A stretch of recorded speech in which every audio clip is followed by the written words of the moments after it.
see some Ryzeal cards in action. And yeah, I mean, this is the deck that, as I've mentioned previously, a lot of players have been comparing to Zodiac. Mostly thanks to Detonator being, you know, the Trident 2.0, we could say. And we do see a great start here with the Bonfire. I think it's, yeah, it's definitely a very, very good deck. But it's always down to the question when everybody is expecting you to be playing this deck. Is it enough of a strong deck to be facing against all the 8? And I think we'll discover that pretty soon. I don't think there are any end traps. Probably only impermanence, I think, in the deck from Filippo. So Pietro can play pretty much uninterrupted. I mean, for anyone who has missed, you know, YCS Raleigh action, I mean, I would expect most people to be familiar with the deck, but essentially the interruptions are usually held for the duo drive. In this case, though, when you are playing both engines, as you can see here, Exit on Night, yeah, funny enough, is, you know, this bridge between these two engines, where before locking yourself into rank 4s, you can just go and do a Fiendsmith combo. Which I think makes a lot of sense, especially because the deck, on one hand, is incredibly consistent, and on the other side, also, you have a lot of different plays with Ryzeal cards. And here, basically, we're just saying this only with the Bonfire. Let's just keep this in mind. So only with one card. Yeah. It's a lot of recursion, and obviously, when you play a deck like Labrynth, it's, you know, it's tougher to set up interruptions, especially when you don't know that you're up against Labrynth. But okay, we actually go for the Caesar line. That's interesting. And funnily enough, Caesar is really annoying for Labrynth. Like, if you don't have a way to negate it, getting, you know, the ability to negate your trap cards can be quite annoying. But yeah. And here, what I'm seeing in Pietro's list, because when playing Ryzeal plus the Fiendsmith, sometimes you cut on some cards on the Ryzeal package, but it's still playing the field spell, which I think to me is very important. And I've also seen players cutting it out, which might be risky, honestly. And you're also playing the one node, which we usually see it in the pure version, not sometimes in the Fiendsmith version, but he may have his sense.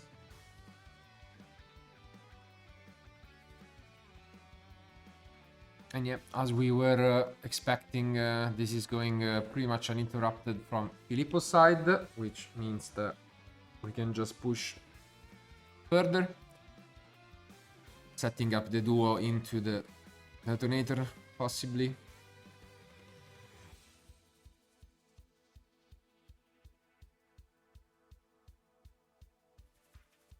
Okay, and yeah, here comes detonator. And we get, again, one of these decks that can grind it out really well by using the field spell to recycle your resources and get additional draws, which can be very annoying for Labrynth, actually. Especially in the side deck where you have cards like Cosmic Cyclone that you can just 1-for-1 with.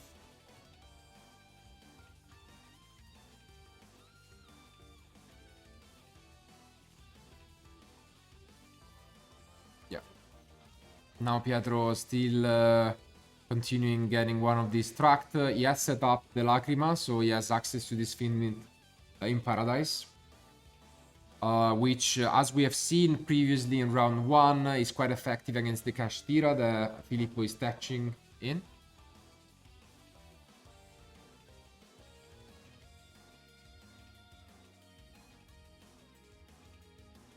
Yep. And this is it. This is some of what you could, you know, expect. Usually you see a duo in there, but... Lava Golem? Yes. Wow! Here comes one of those Lava Golems that Filippo is using. Great way to start things off here. That's really good. Yeah, the best one, honestly, to start things off with. Let's see if he also has a Kashtira card, and he has. Wow. Okay, interesting. Yeah, unfortunately for him is the planet which allows Pietro to use the Paradise afterwards to set it up. Since he didn't, he could have been punished by the hard-drawn Kashtiras, but I mean, this works out.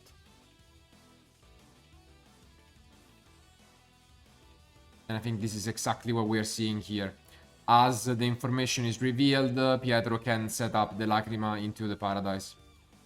Which I would have liked to see, probably, at least after the Lava Golem. Because you can expect it to be a deck such as Kashtira or, you know. Yeah, I mean, worst case scenario, you just do it immediately and just prevent anything happening, no? So, yeah. Yeah, so now let's see whether Filippo is even interested in just special summoning this Kashtira. He does go for Unicorn.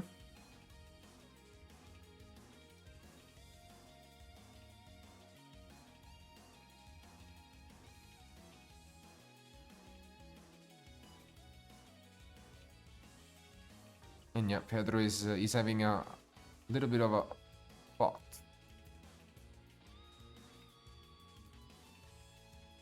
Desaparecido. And yeah, here comes the Paradise as expected. Let's see whether Filippo bluffed it out and has a second Kashtira in hand.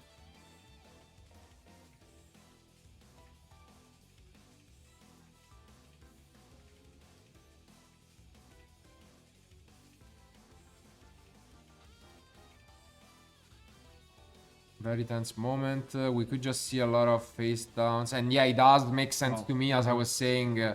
Like, there were no reason for Filippo to special summon if he didn't have another one. And now he's entering battle phase, using the effect to get rid of the Lacrima, and then use the additional attack boost from the field spell to attack over Lava Golem as well. So very well executioned, and now we do set some trap cards to stay in this game. Filippo definitely putting an effort to break this field. And now the pressure is on Pietro to fight back. He starts things off by taking a draw. Makes a lot of sense. We did mention that the field spell is one of the most annoying cards to deal with for Labrynth.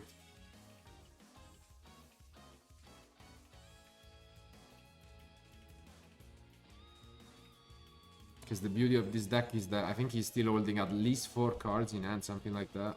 Oh yeah, but I think the consistency of the deck is incredible, and the field spell alone I think does so much, and it's very difficult to play against it. And yeah, and also the Fiendsmith are there, so it's a lot of different engines, and yeah, and now he attempted to use the Requiem, but obviously Filippo is not falling for it, and does use the Fenrir to get rid of this Engraver. Which again proves to the point where Kashtira cards still keep on being extremely good. I'm wondering what Pietro's set card may be, because it's you know, maybe it's the Metal Tronus. Because like it's not impermanence, like no way it's an impermanence. Maybe the Metal Tronus, which is you know, I don't really see like something else, honestly. Yeah, or just the tractor research, I guess, but for now we are accessing the Ryzeals once again, and it's down to Filippo. I mean, at the moment also there is no way for Pietro to tell that he's up against a Labrynth deck. It could totally be just a Kashtira deck that has drawn into, you know, some impermanences, although you would use it against ice most likely, having multiple.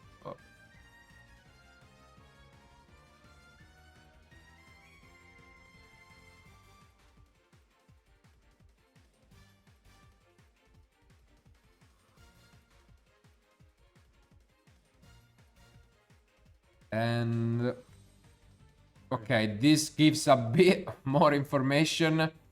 Using the Dogmatica Punishment, still one of the most powerful normal trap cards, allowing you to 2-for-1 easily.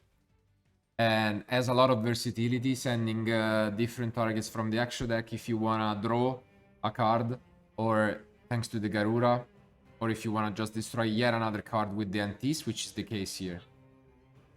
And he gets rid of 2 of them. Yep. Yes. Both are gone, which technically still a 1-for-1, because obviously the eyes brought the other Ryzeal. And yeah. We still push with the sword, and there is a Solemn Strike face down from Filippo. Not bad. I think we still know the track, if I'm not mistaken, from last, because I think he activated the engraver at the very end, but maybe I'm wrong. Oh yeah, because he's ended the very end of the combo, right? Yeah, I thought so. So maybe that's one of the other lines with which Pietro can try to push forward. And yeah, I was expecting it to be the face down, yeah. So we have normaled.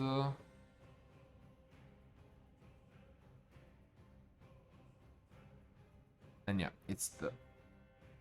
Is it engraver? Yeah, I think it's engraver. Yeah, the Larry. Yeah.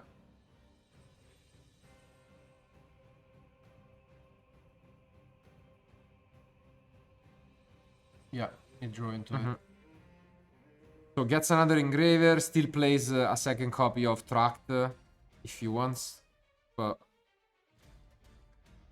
he's only using one Requiem, which is a bit of an issue at the moment. Obviously the extra deck is very tight for a deck like this.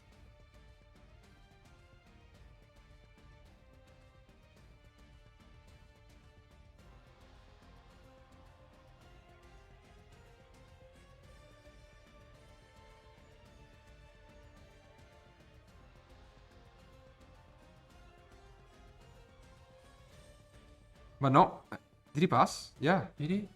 Yeah.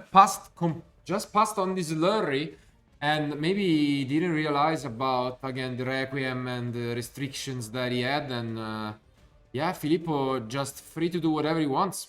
Goes and activate this Ferrier, searching for a Unicorn, I think, the only other target in deck. Still doesn't mean that he has all that much going for him, to be fair. I think he might just enter Battle Phase. Yeah, get rid of the field spell and the Lurry. Again, taking it really slow. Unfortunately, has not accessed the Labrynth cards yet. But, I mean, you can also play the, you know, kind of slowly. Just a bit odd that this track was activated. You know, I think maybe the Solemn Strike would have been activated on the Sword effect, and not on the Summon. Just because if it's Summon, then you cannot special summon anything else, you know? Possibly, but it looked at... I mean, in that case, though, I still even more, why would you track, I guess, but... I think it might have been a case of also forgetting maybe about this Requiem not being there, but, I mean, we'll figure it out. As now we can recycle a little bit more, but we still have the same issue as in the previous turn. Because if we go and activate effects without dealing with the Ferrier, then we can lose even additional resources. And an engraver is already gone.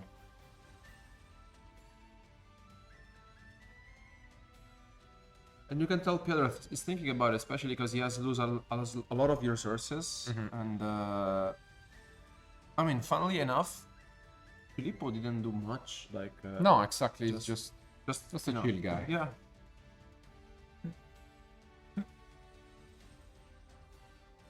He's just sitting on this Fenrir, which has been causing a lot of damages.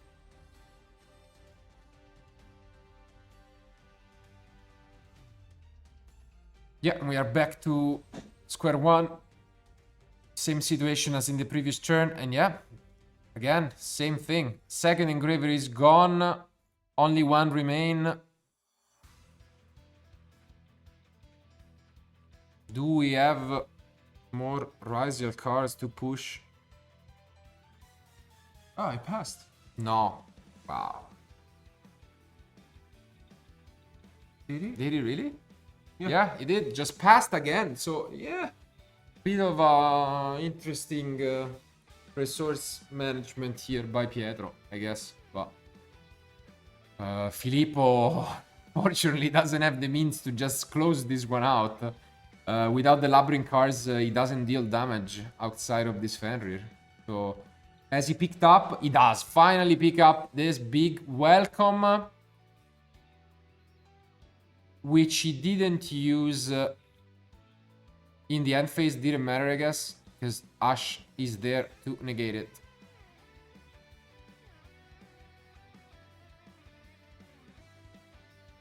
And yeah, just taking it slow once again, just pushing some damage. Hopefully setting another trap. No, Wow, so has not picked up a trap, which is brutal actually from Filippo. We're starting to clog up.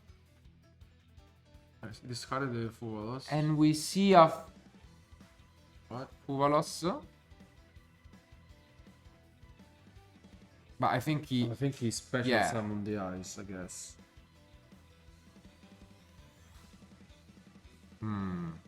Maybe. I think he activated the Fuvalos actually, just to play around other labyrinths, but like, I don't know. It didn't look as if he specialized, but I mean, might be the case. We'll figure it out. Either way, this is again a little bit troublesome. We do use this Fenrir, which is just, you know, keeps on accumulating targets on his back. And this time around, though, Pietro has a way to push forward with this X. And I think last set card from Filippo has been sitting there from the beginning, right? Because he never really used it. So I'm not sure if it's maybe not a Solemn Strike, but Could also be another Dogmatica, but yeah, very few cards in there.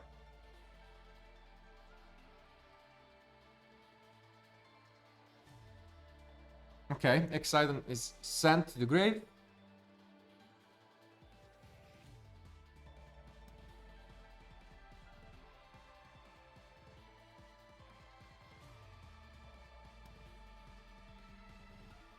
so maybe Filippo drew into another copy of Lava Golem, or maybe we let do Labrynth. Yeah, there are very, very, very few non-trap cards left in deck. And now we see the Detonator.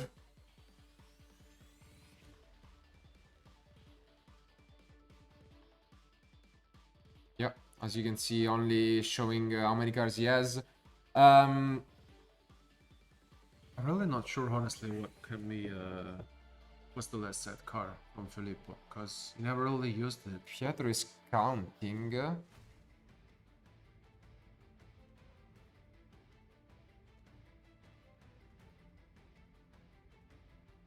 And yeah, we do see... Yeah, and it was the second Dogmatica, so... As expected, very few cards were there, and yeah, makes sense, since you already activated one previously.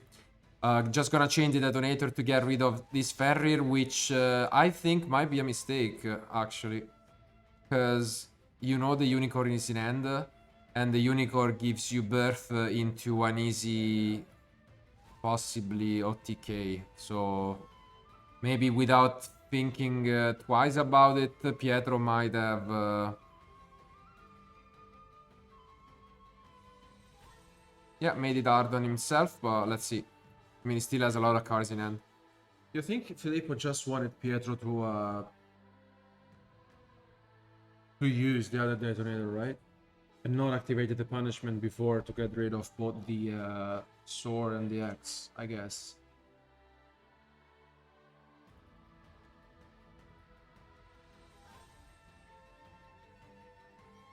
Okay, yeah, I was wondering why the detonator was not gone. And okay, here we see the one copy of Node.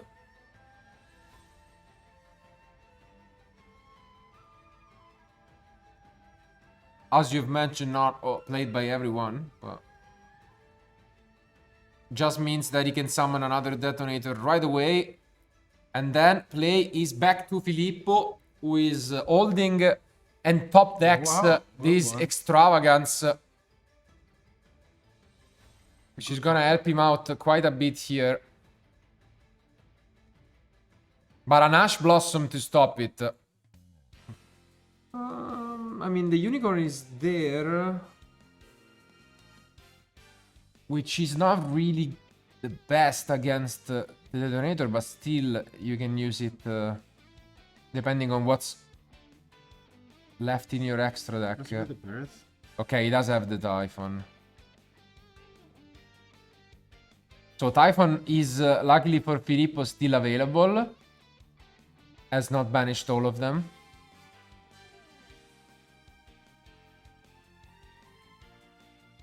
And yeah, it's just...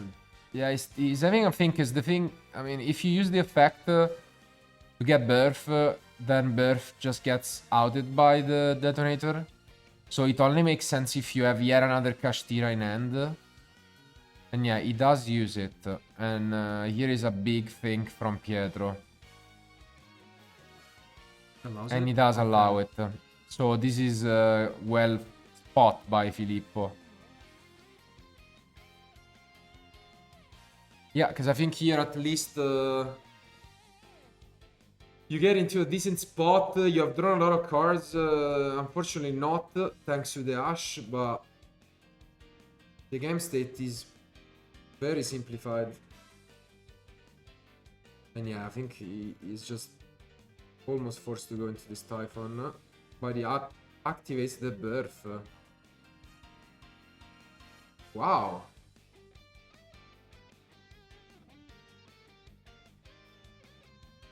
Any... Wow, yeah, that... Maybe just when That was interesting to me. Maybe prefer to activate the Unicorn rather than keeping the Birth, but honestly, yeah. But you're also risking it, because you activate the Unicorn and Pietro, if you don't have another Kashtira, could have also chained the detonator, then get rid of the Unicorn.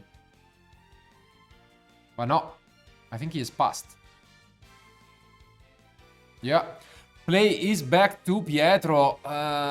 Unfortunate activation of this Birth. I'm not sure. Maybe, yeah, no, I don't know. I mean, I was thinking maybe he thought Pietro was again gonna allow it, but I don't really see a universe in which that happens. And yeah, you can just now run it over. Yeah, now we are playing grind mode.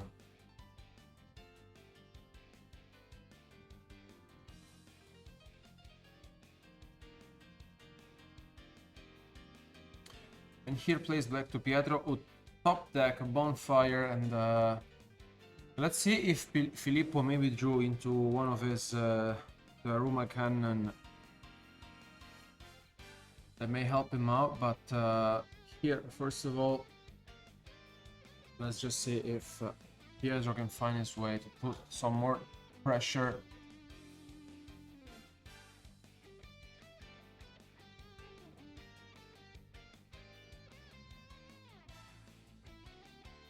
And yeah, this is already been almost 25 minutes in this game one, and they have barely touched each other life points.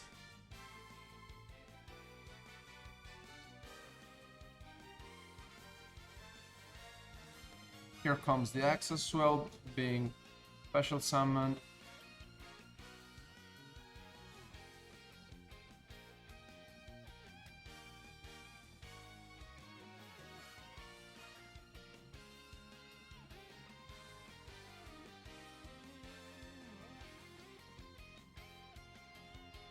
Big Hunter battle phase. Yeah, pushing quite some damage. And Filippo, unfortunately, mostly due to the multiple Ash Blossoms from Pietro. Seems like he's now with his back against the wall, down to few life points, and in desperate needs of top decking an answer that might not even exist. The second Lava Golem could help, but yeah, that's probably why Pietro doesn't even commit to a summon. And there is only yet another face down from Filippo. Desperately trying to stay in this. And I don't know, I'm a little bit worried because he's playing a lot of solemn cards. So at what point do you recognize that, you know, going into time might be too risky? And here we see Fuvalos coming up as a level 4 you can use to make Dweller, which is quite funny. Daruma? Oh, no, okay. Okay, it's... are we sure? But yeah, exactly. Debating about this detonator, it doesn't feel obvious to me to use it. Because, I mean...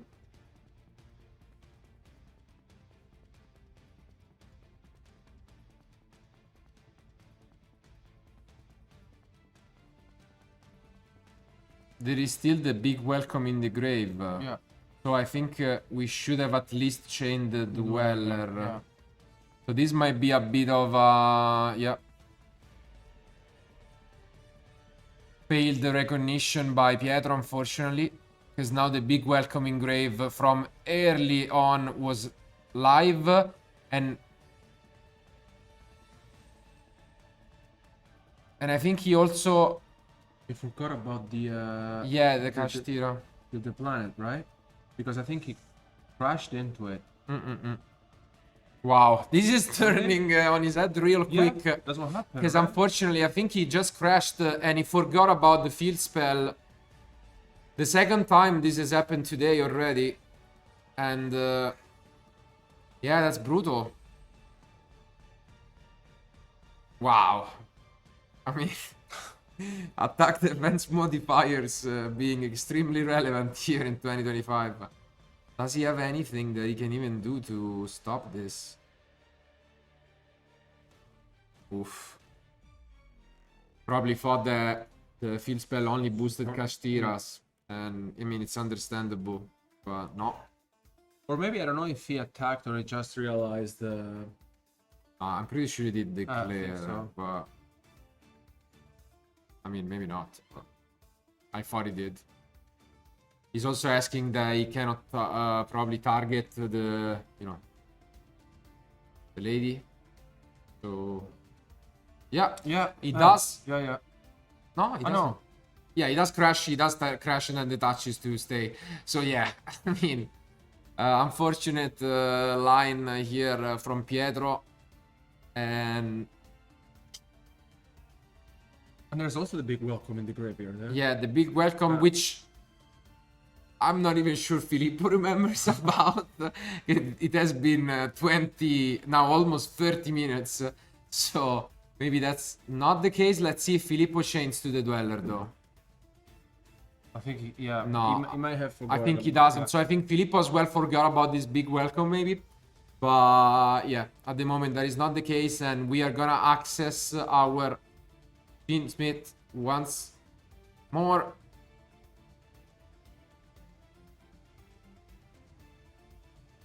You can see Pietro really trying to play this as fast as possible.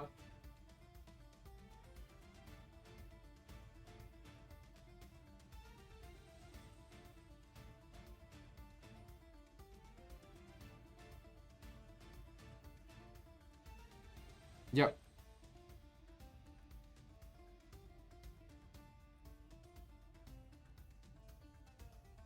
And there is a dimensional barrier that was hiding face down, to which, unless there is something chained, no, the lady is gonna then set anything. And again, this is going really badly for Pietro. Out of a sudden. I wish Filippo was checking his graveyard. Yeah, he should really check his graveyard. Then, didn't you know. for a second. Now he can fully access a lot of those cards that have been a little bit shy in this match. Only now getting his hands on this Labrynth engine.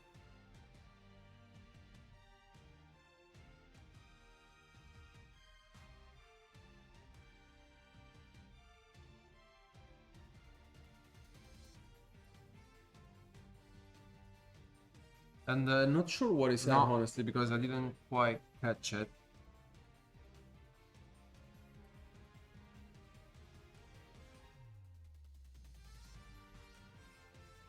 Yeah, and you can see Pietro has been shaking his head a bit, not really happy with this turn and himself. He felt as if, and we also did, he had complete control over this match, and now he is in panic mode. Because if he loses this one, then time is also running down, and there is a universe in which this could also Maybe only one game. yeah just be a game one.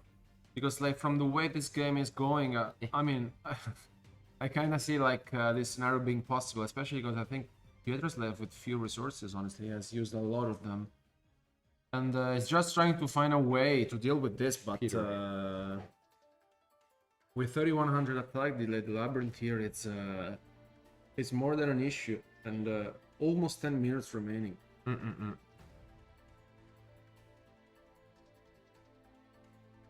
And now in Memphis Chew still trying to continue, but Okay. Ah, there's a dweller. Yeah. There's the dweller. yeah, there is the dweller. They do remember about it. I mean, at least Filippo knew about it. But yeah, good catch as the dweller activate earlier in the turn. And so this sequence gets to resolve.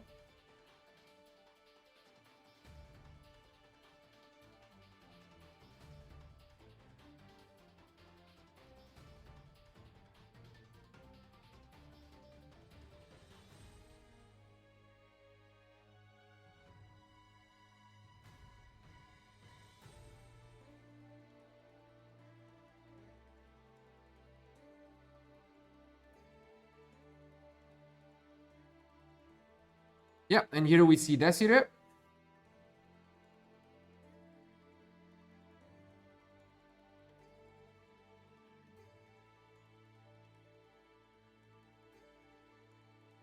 And this might just be the end of this turn.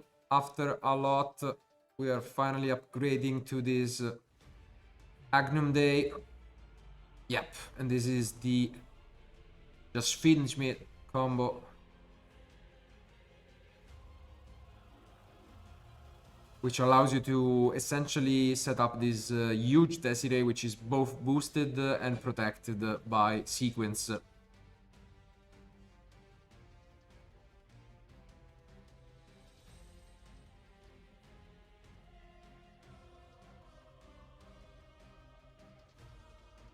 Filippo rose, and at the moment, I think, yeah, it's an interesting spot because let me check. He's not really able to target, obviously, the Desiree.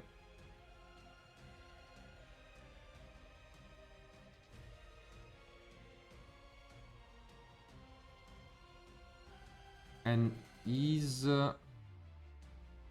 yeah, just passed, I guess.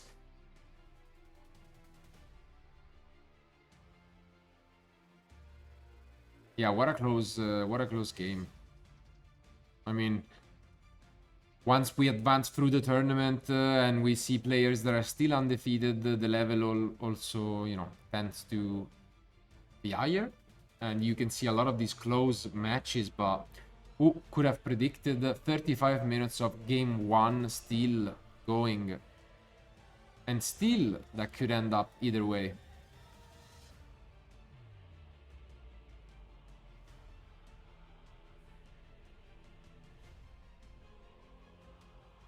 The thing is that Pietro is left with not many options left and really needs to find a solution to this.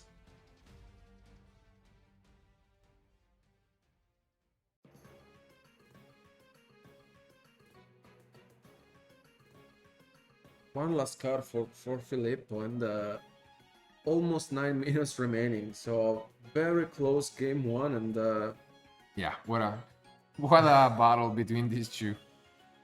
okay, drew the Druid Yeah, Worm. now we do draw one of the 3 bestials that we are maining. Again, another trend of this event.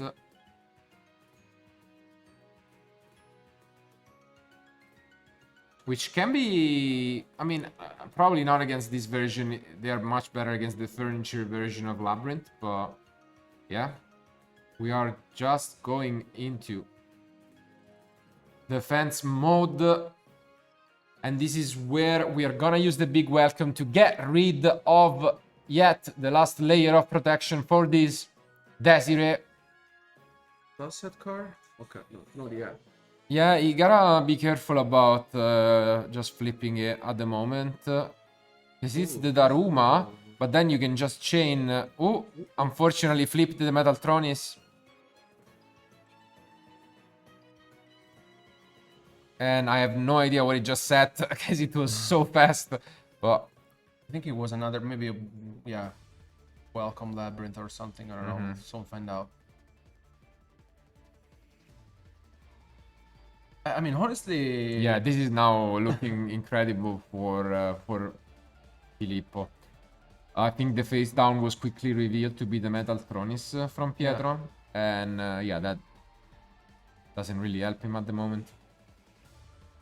Quick check of his graveyard, then after going down to 1500 life points and really being, you know, in a losing position for most of the match, Filippo, also thanks to some help from his opponent, find a way to crawl back and stay in this. And it's really true that unless you're down to your last life point, there is still hope in Yu-Gi-Oh!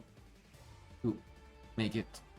Especially because I think if you're Pietro, you can also consider giving up on this game one at this point. Yeah. Which, I mean, I can understand maybe tough, but time is a thing now, and I can't really see a universe in which Filippo loses this one at this point.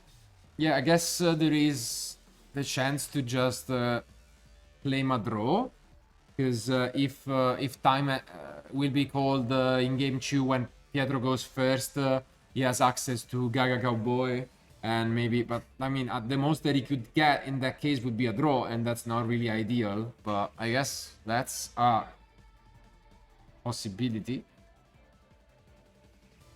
Because I mean, he's not winning this match. Yeah. The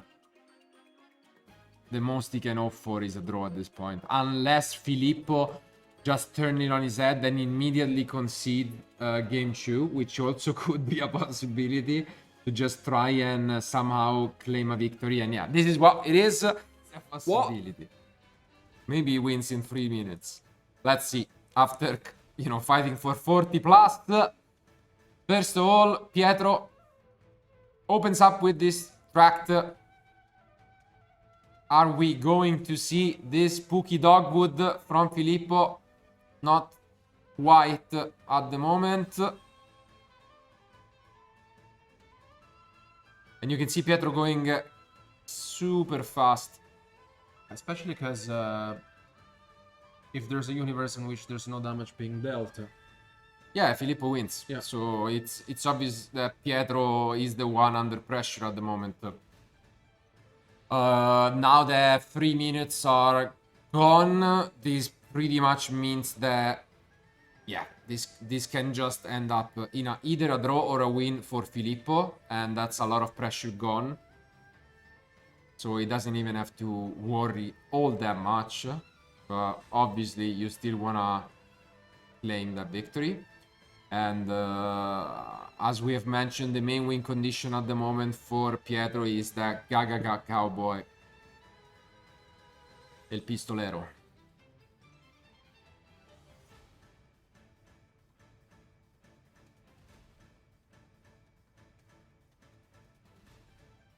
Okay, going quite fast, but don't wanna mess up. Goes for the sequence.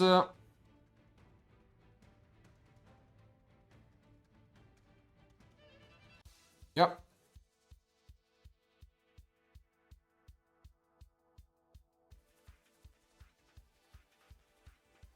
Yeah, something similar. But he does not have access to the Ryzeals, unfortunately, so not quite able, and goes for an anti-spell fragrance, which is quite an interesting side deck option against Labrynth, but does work out against the, you know, the pot and the planet, so obviously you want to open it up against other matchups. Okay, set 5, set 6. Wow, I'm actually surprised that, I mean,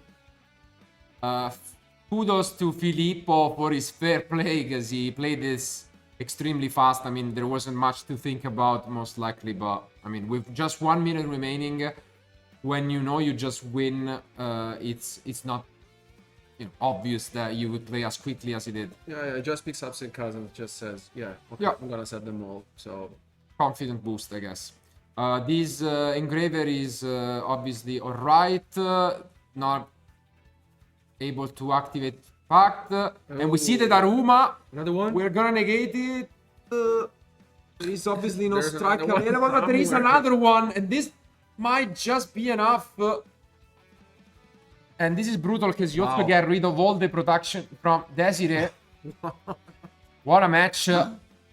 And now we see free face down, most likely spells, and we have a big welcome stopped by Ash, though. Wow. And the field spell is now flipped, which is really great news from Filippo. Down to the last 20 seconds remaining. It seems like it's just a matter of moments before Filippo can clutch this one out.